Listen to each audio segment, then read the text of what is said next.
சிறகடிக்க ஆசை இந்த எபிசோட்ல என்ன பார்க்க போறோம்னா, முத்து அந்த கடையை வாங்குறதுக்காக 10,000 ரூபாய் பணம் பேசியிருந்தாங்க. 10,000 ரூபாய் பதில் 2,000 ரூபாய் தரேன், எனக்கு கொடுங்க சார் என சொல்லி ஃப்ரெண்டோட உதவி மூலமாக முத்து பண்ணிட்டு இருக்காரு. அந்த பணத்தை கொடுக்க போற வீடியோவை எடுத்து வச்சுக்கிறாங்க. அந்த ஆஃபீஸர் ஃபோனை போட்டு உங்களுக்கு கொடுக்கலான்னு இருக்கிற கடையை வேறு ஒருத்தவங்களுக்கு கொடுத்துட்டேன்னு சொல்றாரு.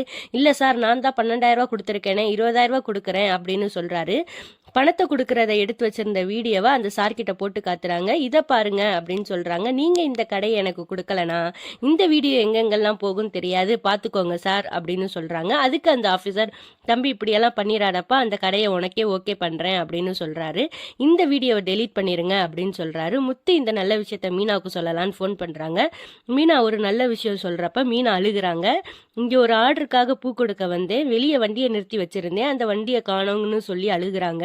முத்து நீ அங்கே இரு, நான் வரேன் அப்படின்னு சொல்றாரு. முத்து ஆசையா வாங்கி கொடுத்த வண்டியை தொலைச்சிட்டேனேன்னு சொல்லி மீனா அழுகுறாங்க. அருண் ஒரு பக்கம் கடையை மீட்கிறதுக்காக அவங்க மேல் அதிகாரி கிட்ட பேசிட்டு இருக்காரு. அந்த சமயத்துல மீனா வண்டியை காணோன்னு கம்ப்ளைண்ட் கொடுக்க வராங்க. அருண் யோசிக்கிறாப்புல வண்டி எப்படி காணாம போயிருக்கும்னு.